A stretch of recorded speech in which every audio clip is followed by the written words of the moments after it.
Cut ಮಾಡಕ್ಕೆ ಹೋಗ್ಬೇಡಿ. ಆ ಸೂಳ ಮಕ್ಳಿಗೆ ಅರ್ಥ ಆಗ್ಬೇಕು ಕೊಟ್ರವ್ರಿಗೆ. ಸರ್ ಇವತ್ತು ಅವ್ರ ಹೆಂಡ್ರ ಮಕ್ಳು ಡ್ರೈವರ್ಗಳ ದುಡ್ಡಲ್ಲಿ ಅವ್ರ ಹೆಂಡ್ರ ಮಕ್ಳಿಗೆ ಕಾಚಾಬ್ರ ಆಗ್ತಿರೋದು.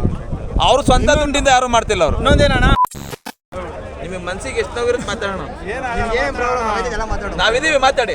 ಧರ್ಮೇಶ್ ಅಂತ ಮಾತಾಡ್ತಿರೋದು ಈ ಪೋರ್ಟರ್ ಕಂಪ್ನಿಯಿಂದ ತುಂಬ ಅನ್ಯಾಯ ಆಗಿದೆ.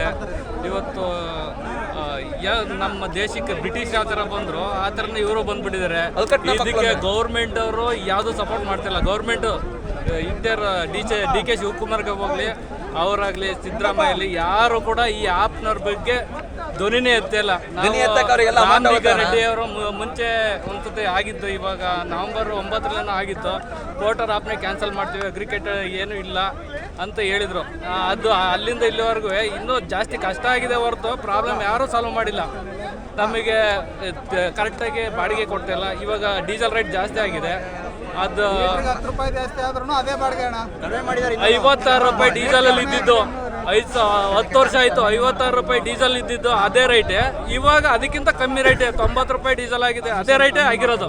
ಅದಕ್ಕಿಂತ ಎಲ್ಲ ಅಕ್ಕಿ ರೇಟ್, ಬೇಳೆ ರೇಟ್ ಎಲ್ಲ ರೇಟು ಜಾಸ್ತಿ ಆಗೋಯ್ತೈತೆ. ನಮಗೆ ಮಾತ್ರ ಕಮ್ಮಿ ರೇಟ್ ಇದೆ. BMTC ಟಿಕೆಟ್ ರೇಟ್ ಜಾಸ್ತಿ ಮಾಡ್ತಾರೆ. BMTC ಟಿಕೆಟ್ ಜಾಸ್ತಿ ಆಗಿದೆ. ಅಕ್ಕಿ ರೇಟು ಜಾಸ್ತಿ ಆಗ್ತಿಲ್ಲ. ಅಕ್ಕಿ ರೇಟು ಜಾಸ್ತಿ ಆಗೋಗಿದೆ. ಇರೋಣ ಒಂದು ನಿಮಿಷ. ಅಕ್ಕಿ ರೇಟು ಜಾಸ್ತಿ ಆಗೋಗಿದೆ. ಡೀಸೆಲ್ ಇವಾಗ ಪ್ರೆಸೆಂಟಲ್ಲಿ ಜಾಸ್ತಿ ಆಗಿದೆ. ಅವಾಗಿಂದನೇ ಇವಾಗ್ಲವರೆಗೂ ಯಾವುದೇ ರೇಟು ಇನ್ನೂ ಕಮ್ಮಿ ಮಾಡ್ತಾರೋ ಹೊರತು ಜಾಸ್ತಿ ಏನೂ ಮಾಡ್ತಾಯಿಲ್ಲ. ಗೌರ್ಮೆಂಟಿಂದ 20% ಬಡ್ಡಿ ಕೊಟ್ಟರೆ ತಪ್ಪು. 20% ಗಂಟೆಗೆ ಕಮಿಷನ್ ತಗೊಂಡ್ರೆ ಯಾವುದೇ ಥರ ತಪ್ಪಿಲ್ಲ. ನಮ್ಮ ಗೌರ್ಮೆಂಟಿಗೆ ಅದು ಅರ್ಥನೇ ಆಗಿಲ್ಲ. ಯಾವನಾರು 20% ಬಡ್ಡಿ ಕೊಟ್ಟವನಂದರೆ ಆವಾಗಲೇ ಬಂದು ಅರೆಸ್ಟ್ ಮಾಡ್ಕೊಳಕ್ಕೆ ಹೋಗ್ತಾನೆ. ಇವಾಗ 20% 10 ನಿಮಿಷದಲ್ಲಿ ಬಡ್ಡಿ ತಗೋತವನೆ. ಆದರೆ ಅವನ್ನ ಅರೆಸ್ಟ್ ಮಾಡೋ ತಾಕತ್ತು ಯಾವನಿಗೂ ಇಲ್ಲ. ಅಂಕಲ್ ಡೆಲಿವರಿ ಅವನಿಗೆ ಯಾವ ಥರ ಮಾಡಬೇಕು ಏನು ಮಾಡಬೇಕು ಅಂತ ಗೊತ್ತಿಲ್ಲ. ಒಂದು ಅಂಕಲ್ ಡೆಲಿವರಿ ಪೋರ್ಟರ್ನ ಒಂದು 50% ಕೊಟ್ಟರೆ ಅಂಕಲ್ ಡೆಲಿವರಿ 40% ಬಾಡಿಗೆ ಕೊಡ್ತಾನೆ. ಯಾವ ಥರ ಜೀವನ ಮಾಡಬೇಕು ಈ ಬಾಡಿಗೆ ಎಲ್ಲ ತಗೊಂಡು ಎಲ್ಲ ಬೆಂಗಳೂರು ಜೀವನನೇ ಹಾಳು ಮಾಡ್ಬಿಟ್ಟವ್ರೆ. ನಾವೆಲ್ಲ ಏನು ಮಾಡಬೇಕು? ಯಾವುದೇ ನ್ಯಾಯನೇ ಸಿಗ್ತಿಲ್ಲ. ಎಷ್ಟು ಆಪ್ಗಳು ಎಲ್ಲ ಆಪ್ಗಳು ಅದೇ ಆಗ್ಬಿಟ್ಟಿದೆ. ನಮಗೆ ನ್ಯಾಯ ಬೇಕು. ದಯವಿಟ್ಟು ಸಹಕರಿಸಿ. ದಯವಿಟ್ಟು ಸಹಕರಿಸಿ. Thank you. ಇದೊಂದು ಆಪ್ಗಳನ್ನೆಲ್ಲ ಡಿಲೀಟ್ ಮಾಡಿ ಮಾಡೋಣ. ಇದೊಂದು ಆಪ್ಗಳನ್ನೆಲ್ಲ ಡಿಲೀಟ್ ಮಾಡಿ ಅಂತ ಹೇಳಿ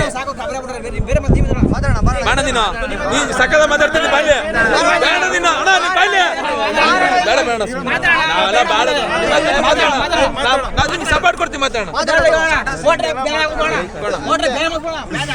ಅಣ್ಣ. ಅದ್ರ ಬೆಲೆನೇ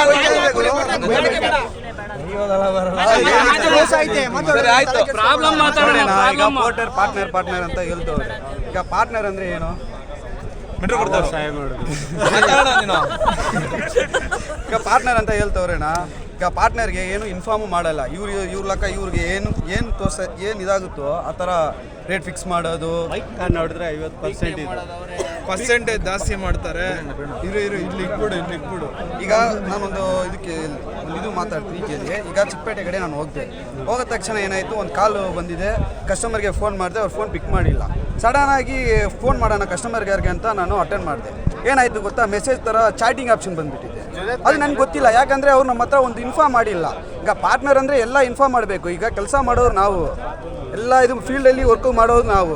ಇವ್ರು ಅಲ್ಲೇ ಕುತ್ಕೊಂಡು ಇಲ್ಲ ಸರ್ ಇಲ್ಲಿ ಅಲ್ಲೇ ರೀ ಬೇಕಂದ್ರೆ ತಿರ್ಗಾ ಹೋಗಿ ಅಂತ ಹೇಳ್ತವ್ರೆ.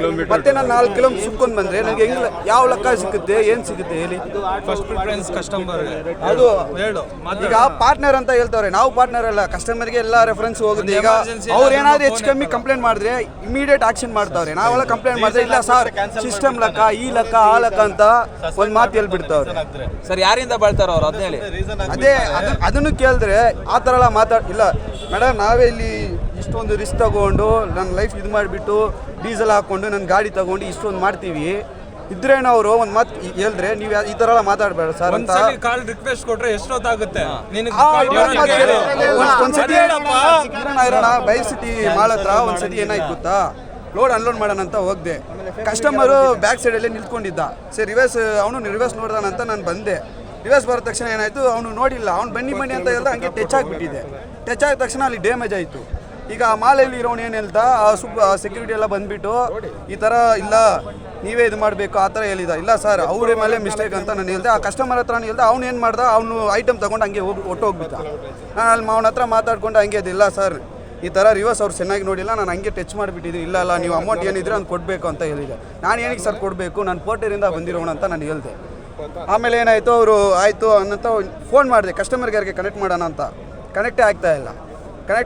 ಆಮೇಲೆ ಅವನ ಹತ್ರ ಏನೋ ಒಂದು ಮಾತಾಡಿ ಏನೋ ಒಂದು ಅಮೌಂಟ್ ಕೊಟ್ಬಿಟ್ಟು ನನಗೆ ಬಂದುಬಿಟ್ಟೆ. ನಾನು ಬಂದ ತಕ್ಷಣ ಏನಾಯಿತು, ಒಂದು 3 ದಿವಸ ಬಿಟ್ಟು ಅವ್ನು ಕಾಲ್ ಮಾಡಿದ್ದೀನಿ ನನಗೆ. ಈ ಥರ ಆಗಿದೆ ಸರ್, ಈ ಥರ ಫೈನ್ ಅಮೌಂಟ್ ಕಟ್ಟಿದ್ದೀನಿ, ಓಕೆ ನಾನು ನಿಮಗೆ ರಿಟರ್ನ್ ಕಾಲ್ ಬ್ಯಾಕ್ ಮಾಡ್ತೀನಿ, ನನ್ನ ಸೀನಿಯರ್ ಹತ್ರ ಸುಪೀರಿಯರ್ ಹತ್ರ ಹೇಳ್ಬಿಟ್ಟು ಅಂತ ಹೇಳ್ದ. ಮತ್ತು ಏನು ಕಾಲು ಬಂದಿಲ್ಲ, ಏನೂ ಬಂದಿಲ್ಲ ನನಗೆ. ಆಗ 2 ತಿಂಗಳು ಆಗ್ತಾ ಬರ್ತಾಯಿದೆ. 3 ದಿವಸ ಆಯ್ತಾನ. ಅವನ ಹತ್ರ ನಾನು ಏನಿದೆಯೋ ನಾನೇ ಸೆಟ್ಲ್ಮೆಂಟ್ ಮಾಡಿಬಿಟ್ಟು ನನ್ನ ಕೈಯಿಂದ ದುಡ್ಡು ಕೊಟ್ಬಿಟ್ಟು ಬಂದಿದ್ದೀನಿ. ನಾನು ಏನು ರೆಸ್ಪಾನ್ಸ್ ಇಲ್ಲ. ಇದೇನು ಪೋರ್ಟರ್ ಪಾರ್ಟ್ನರ್ ಅಂತ ಹೇಳ್ತಾರೆ. ಪಾರ್ಟ್ನರ್ ಅಲ್ಲ, ಪೋರ್ಟರ್ ಪಾರ್ಟ್ನರ್ ಅಂತ ಹೆಸರು ಬೇಡ, ಪೋರ್ಟರ್ ಲೇಬರ್ ಅಂತ ಹೆಸರು ಇಟ್ಕೊಳ್ಳೋತೀನಿ, ಅದೇ ಕರೆಕ್ಟ್ ಇರುತ್ತೆ. ಲೇಬರ್ಗೂ ಒಳ್ಳೆ ಮರ್ಯಾದೆ ಕೊಡ್ತಾರೆ ರೀ. 1000 ರೂಪಾಯಿ ರೀ ಒಂದು ದಿನ ಅಷ್ಟೇ.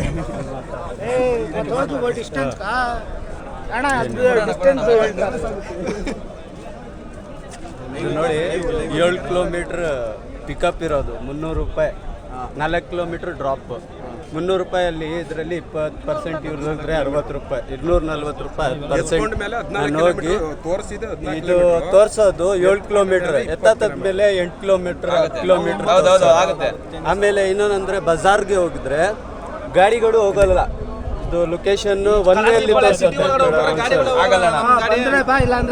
ಕ್ಯಾನ್ಸಲ್ ಮಾಡಿ ಅಂತ ಕಸ್ಟಮರ್ ಫೋನ್ ಮಾಡಿದ್ರೆ ನಮಗೆ ಗೊತ್ತಿಲ್ಲಪ್ಪ ಯಾರು ಬುಕ್ ಮಾಡೋರು ಅವ್ರಿಗೆ ಇವರು ಅಂಗಡಿಯವ್ರು ಏನು ಹೇಳ್ತಾರೆ, ನೀವು ಬಂದರೆ ಬನ್ನಿ, ಇಲ್ಲ ಕ್ಯಾನ್ಸಲ್ ಮಾಡಿಸಿ. ಏನೋ ಅವ್ರ ಅಪ್ಪ ಬಂಡವಾಳ ಫೋನು ನಾನು ಯಾರಿಗೆ ಹೇಳ್ಬೇಕು, ಕ್ಯಾನ್ಸಲ್ ಮಾಡೋ ಆಪ್ಷನ್ ತೋರಿಸಲ್ಲ ಸರ್. ನಮಗೆ ತೋರಿಸಲ್ಲ. ಚಾಟ್ ಆಪ್ಷನ್ ಇರುತ್ತೆ.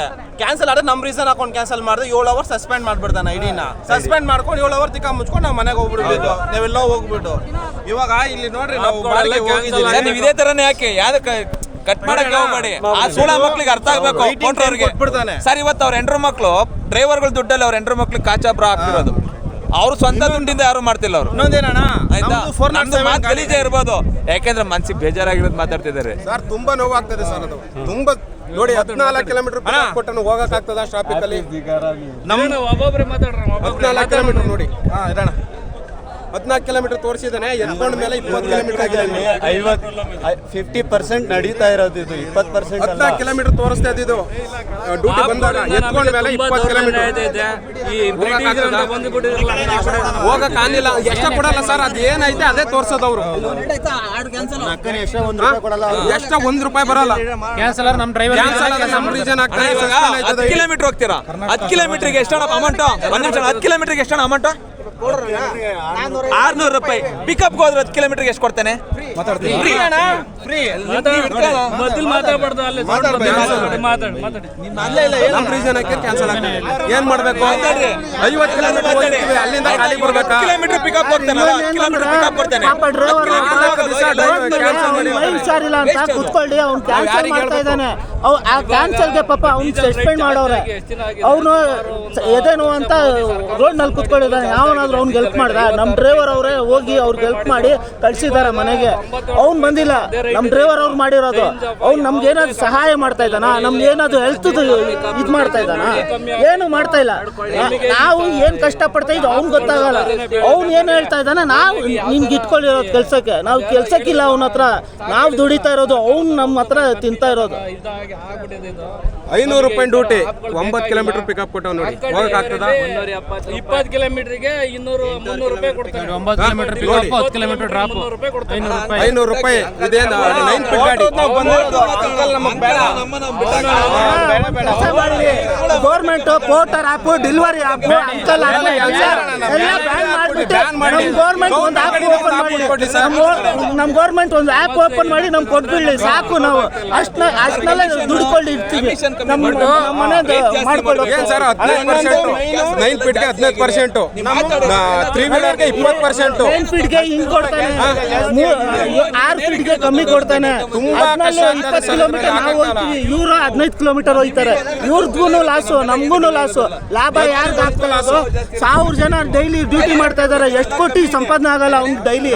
ಅದ್ರಲ್ಲಿ ಇವಾಗ 3 ವೀಲರ್ ಅಂದ್ರೆ ಪ್ಯಾಸೆಂಜರ್ ಗಾಡಿಗೂ ಬಿಟ್ಟಿದ್ದಾನೆ, ಅದು ಡ್ರೈವರ್ಗೆ ತಂದಾಕೋ ಇದು ಮಾಡ್ತಾ ಇದ್ದಾನೆ ಅವನು. ಅದನ್ನು ಎಲ್ಲ ನಿಲ್ಲಿಸ್ಬೇಕು. ಅವ್ರಿಗೆ ಕಮಿಷನ್ ಇಲ್ಲ ಸರ್, ಸಿಗ್ತದಲ್ಲ ಸರ್. 15% ಮಾಡಿದ್ದಾನೆ, 5% ಕಮ್ಮಿ ಮಾಡಿದ್ದಾನೆ.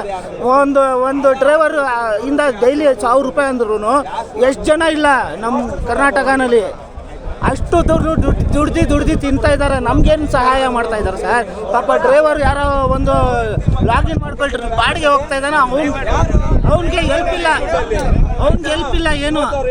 ಅವ್ನು ಏನಾದರೂ ಸಾಯಿ ಡ್ರೈವರ್ ದುಡ್ಡಲ್ಲಿ ಜಾಕಿ ಕಾಚಿ ಹಾಕ್ತಿರೋ ದುಡ್ಡಲ್ಲಿ ಯಾರು ದುಡ್ಡು? ಡ್ರೈವರ್ ದುಡ್ಡಲ್ಲಿ. ಅಂತ ಸೂಳೆ ಮಕ್ಳಿಗೆ ನಾವೇನು ಬೆಲೆ ಕೊಡಬೇಕು? ಚಪ್ಪಲಿ ಹತ್ರ ಇಡಬೇಕು ಅವ್ರಿಗೆ. ಪಡೋದು ಕ್ಲೀನಾಗಿ ಹೇಳಿರಿ. ಚಪ್ಪಲಿ ಹತ್ರ ಇಡಬೇಕು ಅಂತ ಸುಳ್ಳು ಮಕ್ಕಳಿಗೆ ಇಲ್ಲ. ಇದೇ ಮಾತು ಅಂದ್ರೆ ಯಾರು ಮನೇಲಿ ತಿಂತಾರೆ ಅವ್ರ ಮನೇಲಿ ಇದಾಕೋದವ್ರು ಅಲ್ವಾ ಅಂತ ಸುಳ್ಳು ಮಕ್ಕಳವರು. ಇವತ್ತು ಅಂತ ನನ್ನ ಮಕ್ಕಳಿಗೆ ನಾವೇ ಇವಾಗಲೇ ತಿಂಕೋಣ, ಯಾರೇ ಆಗಲಿ ಬೇಜಾರು ಮಾಡ್ಕೊಳಕ್ ಹೋಗ್ಬೇಡಿ. ಅಂತರಿಗೆ ನಾವೇ ಇವತ್ತು ಅವ್ರಿಗೆ ತಲೆ ಹಿಡಿಯಂಗಾಗಿದೆ. ಇವತ್ತು ಡ್ರೈವರ್ಗಳು ಪಲ್ಪಟ್ಟಿ ಕೈ. ಇವಾಗ ನಿಮ್ಗೆ ತೋರಿಸ್ದಲ್ಲ, ಇವ್ನು ಆಪೆ ಇದು ಮಾಡಿಬಿಟ್ಟ ಸಸ್ಪೆಂಡ್ ನೋಡಿ. ಈಗ ಜಸ್ಟ್ ಇವ್ರಿಗೆ ತೋರಿಸಿದ್ರಲ್ಲ ಆವಾಗ ಜಸ್ಟ್ ಮಾಡಿರೋದು. ಗಾಡಿಗಳನ್ನ ಬಲ್ಕ್ ಅಟ್ಯಾಚ್ಮೆಂಟ್ ಮಾಡ್ಕೊತಾ ಇದಾರೆ. ಒಂದೊಂದು ಕ್ಯಾನ್ಸಲ್ ಆಗ್ಬೇಕು.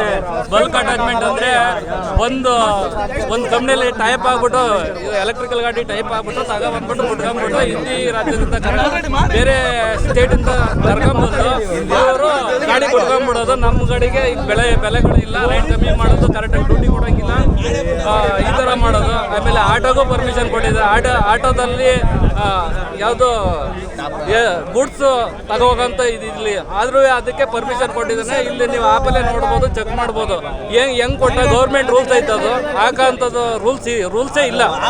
ಯಾವ ಥರ ಇವನು ಓನಾಗಿ ಏನು ಬೇಕಾದ್ರೂ ಮಾಡ್ಕೊಬೋದು. ಇವನು ಈ ಕಂಪ್ನಿಯವನು ಏನು ಬೇಕಾದರೂ ಅವ್ನು ಸ್ವಂತವಾಗಿ ಏನು ಬೇಕಾದ್ರೂ ಇನ್ನೊಂದು ಸ್ವಲ್ಪ ದಿವಸ ಈ ಥರ ಎಲ್ಲ ಆಗ್ತಾಯಿದೆ. ಬಲ್ಕಾಗಿ ಅಟ್ಯಾಚ್ಮೆಂಟ್ ತೆಗಿಬೇಕು ಫಸ್ಟು ಆಪಲ್ಲಿ. ಹಿಂದಿ ಡ್ರೈವರ್ಗಳೆಲ್ಲ ಕರ್ಕೊಂಡ್ಬಂದು ನಮ್ಮ ಗಾಡಿಗಳಿಗೆ ಯಾವುದೇ ಥರ ಸಖತ್ ಪ್ರಾಬ್ಲಮ್ ಆಗ್ತಿದೆ. ನಮಗೆ ಡ್ಯೂಟಿನೇ ಕೊಡ್ತಾ ಇಲ್ಲ, ಬರೀ ಬಲ್ಕ್ ಗಾಡಿಗಳಿಗೆ ಡ್ಯೂಟಿ ಕೊಡ್ಕೊಂಡು ನಮಗೆ ಯಾವುದೇ ಡ್ಯೂಟಿ ಕೊಡ್ತಾ ಇಲ್ಲ. ಕೊಟ್ಟರು ಕಮಿಷನ್ ಜಾಸ್ತಿ, ಅಮೌಂಟ್ ಕಮ್ಮಿ. ಈ ಥರ ಮಾಡಿ ಡೀಸೆಲ್ ರೇಟು ಜಾಸ್ತಿ ಆಗಿದೆ.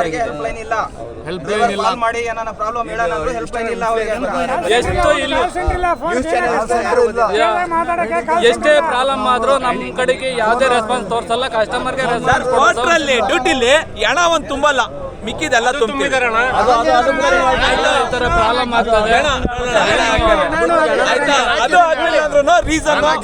ಡ್ರೈವರ್ಗಳಿಗೆ ತೊಂದರೆ. ಏನಾಗಿದೆ ಹೇಳು ಸರ್? ಪೋರ್ಟ್ರಿಂದ ತುಂಬ ತೊಂದರೆ ಆಗ್ತೈತೆ.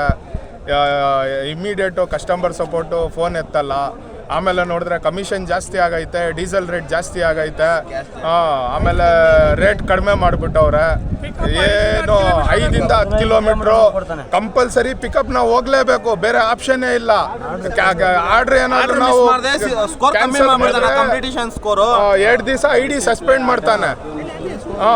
ID ಸಸ್ಪೆಂಡ್ ಮಾಡ್ತಾನೆ. ಅದು ಏನು ಮಾಡ್ತಾವನೆ ಅಂದರೆ, ಇದು ಸ್ಕೂಲಲ್ಲಿ ಅಟೆಂಡೆನ್ಸ್ ಹೆಂಗಾಗ್ತೀವಿ ಆ ಥರ ಲಾಗಿನ್ ಅವರ್ ಕಂಪಲ್ಸರಿ 30 hours ಲಾಗಿನಲ್ಲಿ ಇರಬೇಕು. 100% ಸ್ಕೋರ್ ಮೇಂಟೈನ್ ಮಾಡಿ ಇರಬೇಕು. ಅದೆಲ್ಲ ಮೇಂಟೈನ್ ಮಾಡಿದ್ರೇ ಅವನು ನಮಗೆ ಡ್ಯೂಟಿ ಕೊಡೋದು, ಇಲ್ಲ ಅಂದರೆ ಕೊಡಲ್ಲ. ಆಮೇಲೆ ಕಸ್ಟಮರ್ ಕ್ಯಾನ್ಸಲ್ ಮಾಡಿದ್ರು ಅದು ID ಏನು ಇದು ಪರ್ಫಾರ್ಮೆನ್ಸ್ ಸ್ಕೋರ್ ಏನು ಮಾಡ್ತಾನೆ, ಒಂದೇ ಸಲ ಕಡಿಮೆ ಮಾಡಿಬಿಡ್ತಾನೆ. ಕಸ್ಟಮರ್ ರೀಸನ್ ಇರಲಿ, ಡ್ರೈವರ್ ಸಸ್ಪೆಂಡ್ ಮಾಡಿದ್ರು ಒಂದೇ ಸಲ ಇದು ಮಾಡಿಬಿಡ್ತಾನೆ. ತುಂಬಾ ತೊಂದರೆ ಆಗ್ತಾ ಐತೆ. ಕಸ್ಟಮರ್ ಸಪೋರ್ಟ್ ತಗೊಳ್ತಾ ಇಲ್ಲ. ನಮ್ಗೆ ಗೌರ್ಮೆಂಟ್ ರೇಟ್ ಏನೈತೆ ಆ ರೇಟ್ ಕೊಡ್ಲಿ. ಗೌರ್ಮೆಂಟ್ ನಾವು ಟ್ಯಾಕ್ಸ್ ಕಟ್ತೀರಿ, ಗಾಡಿಗಳು ತಗೊಂಡು ಗೌರ್ಮೆಂಟ್ ಮಾಡಿ ನಮಗೆ ಗೌರ್ಮೆಂಟ್ ಮಾಡಿದ್ರೆ ನಾವು ಗೌರ್ಮೆಂಟ್ ಇವಾಗ ನಮ್ ದುಡ್ಡು ತಿಳ್ಕೊಂಡು ಇವಾಗ ಲಾಂಗ್ ಕೊಡ್ತಾನೆ ಸರ್. ಸಾಯಂಕಾಲ 5 ಗಂಟೆ 6 ಗಂಟೆಗೆ ಎಲ್ಲೋ ದಾವಸ್ಪೇಟೆ ಆ ಸೈಡ್ ಹೋದ್ರು ತಿರ್ಗಾ ಅಲ್ಲಿಂದ ಖಾಲಿ ಬರ್ಬೇಕು ಸರ್. ಏನು ಸಿಕ್ಕಲ್ಲ ನಮ್ಗೆ, ಏನು ವರ್ಕೌಟ್ ಆಗಲ್ಲ ಸರ್. ಅದರಲ್ಲಿ ಫಸ್ಟ್ ಪರ್ಫಾರ್ಮೆನ್ಸ್ ಬಂದ್ಬಿಟ್ಟು ನೋಡಿ 900 ವೆಂಡರ್ ಗಾಡಿಗಳು ಕೊಡ್ತಿದ್ದಾನೆ ಬಾಡಿಗೆಗಳನ್ನ. ಅದಾದ್ಮೇಲೆ ನಮಗೆ 3 ಗಂಟೆ 2 ಗಂಟೆವರೆಗೂ ಬಾಡಿಗೆಗಳು ಕೊಡಲ್ಲ. ಅದಾದ್ಮೇಲೆ ಏನ್ ಮಾಡ್ತಾನೆ, ನಮಗೆ 2 ಗಂಟೆ 3 ಗಂಟೆ ಕೊಡ್ತಾರೆ. ಎಲ್ಲಿಗೆ ಕೊಡ್ತಾರೆ ಕಮ್ಮಿ ಅಂತಂದ್ರೆ 30-35-40 ಕಿಲೋಮೀಟರ್ ಬಾಡಿಗೆ ಕೊಡ್ತಾನೆ. ಅವ ನಾವು ತಗೊಂಡು ಈ ಕಡೆಯಿಂದ ಅಲ್ಲಿವರೆಗೂ ಹೋಗ್ತೀವಿ. ಅಲ್ಲೋದ್ರೆ ಆ ಕಡೆಯಿಂದ ನಾವು 40-50 ಕಿಲೋಮೀಟರ್ ಖಾಲಿ ಬರಬೇಕು. ಆ ಕಡೆ ಅದೇ ವೆಂಡರ್ ಗಾಡಿ ಖಾಲಿ ಅಲ್ಲಿರ್ಲಿ, ಅವ್ರಿಗೆ ಇಮಿಡಿಯೇಟ್ ಬಾಡಿಗೆ ಕೊಡ್ತಾನೆ. ನಮ್ಗೆ ಬಾಡಿಗೆ ಅಂತ ಕೊಡೋದೇ ಇಲ್ಲ. ನಾವು 40 ಕಿಲೋಮೀಟರ್ ಬಾಡಿಗೆ ಕೊಡಬೇಕು, ಬಾಡಿಗೆನೇ ಕೊಡೋದೇ ಇಲ್ಲ. ನಾವು ಎಷ್ಟು ದೂರ ಇರಲಿ, ನಾವು ನೈಟ್ ಹೋಗೋದೇ 8 ಗಂಟೆ 9 ಗಂಟೆ ಮನೆ. ತುಂಬಾ ಕಷ್ಟ ಆಗ್ತಾ ಇದೆ ಸರ್. ಗಾಡಿ EMI ಹೆಂಗ್ ಕಟ್ಬೇಕು, ನಾವು ಮನೆ ಮೇಂಟೆನೆನ್ಸ್ ಹೆಂಗ್ ಮಾಡ್ಬೇಕು, ಮಕ್ಕಳದ್ದು ಸ್ಕೂಲ್ ಅಡ್ಮಿಷನ್ ಹೆಂಗ್ ಮಾಡ್ಬೇಕು, ತುಂಬಾ ಕಷ್ಟ ಆಗ್ತಾ ಇದೆ ಸರ್. ಜಾಸ್ತಿ ಆಗೈತೆ. ಅದೇ ಕಮಿಷನ್ ತೊಗೊಳ್ಳಿ, ಅದೇ ಒಂದು ಜನಗಳಿಗೆ ಉದ್ಧಾರ ಆಗುತ್ತೆ, ಜನಗಳಿಗೂ ಒಂದು ಕೆಲಸ ಸಿಗುತ್ತೆ. ಬಟ್ ಇದು ಗೌರ್ಮೆಂಟ್ನವ್ರು ಅದೇ ಒಂದು ಓಪನ್ ಮಾಡಿಬಿಡ್ಲಿ. ಯಾಕೆ ಎಲ್ಲ ಬಂದು ಯಾವನ್ಗೂ ಏನು ಉದ್ಧಾರ ಮಾಡ್ಬೇಕು ನಮ್ಮ ಸರ್ಕಾರದವರು? ನಾವು 2020 ಹೋರಾಟ ಮಾಡ್ತಾನೆ ಇದೀವಿ, ಯಾರು ತಲೆ ಕೆಡ್ಸ್ಕೊಂತ ಇಲ್ಲ. ನಾವು ಡ್ರೈವರ್ಗಳು ಎಲ್ಲಿ ಹೋಗ್ಬೇಕು, ಯಾವ ಬೀದಿ ಪಾಲ್ ಹೆಂಡತಿ ಮಕ್ಳಿಗೆ ಹೆಂಗೆ ಸಾಕ್ಬೇಕು? ದಯವಿಟ್ಟು ಈ ಸರ್ಕಾರದವರು ಇದಕ್ಕೆ ಒಂದು ಕಾನೂನು ಕ್ರಮವನ್ನು ತಗೋಬೇಕು. ಸರ್ಕಾರಕ್ಕೆ ನಾವು ಮನವಿ ಮಾಡ್ಕೊತಾ ಇದ್ದೀವಿ ಸರ್. ವಯಸ್ಸು ಯಾರು